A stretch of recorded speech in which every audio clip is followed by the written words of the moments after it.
Good day everyone! We are here to present our internal project launch. Our project is called TUON, which stands for Mock Board Exam Automated Evaluation and Analytics System. This system is designed to help the BSU Review Center by making exam checking faster, easier, and more accurate.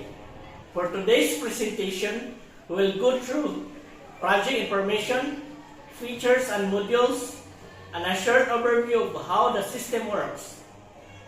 I will now pass the presentation to my teammates. Okay. Thank you. Our system is a web-based platform that automates the checking of multiple choice exams using OMR or optical mark recognition.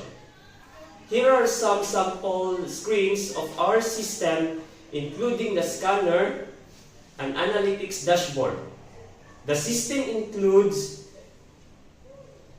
exam paper scanning, automatic result processing, exam analytics, feedback system, and notification alert.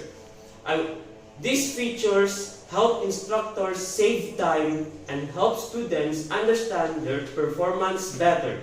I will now pass it to the next presenter. Thank you. Let's go through the main features of our system. First, the exam paper scanner. It scans the answer sheets and detects shaded answers using OpenCV. Next, the result processing. It automatically checks answers and calculates the student's score. Third, exam analytics. It shows data like average scores and performance per topic. Fourth, the feedback management. Instructors can review results and give feedbacks to students. And lastly, the notification alert. It informs the users when results are ready or when feedback is available. Overall, our system helps improve both efficiency and learning experience.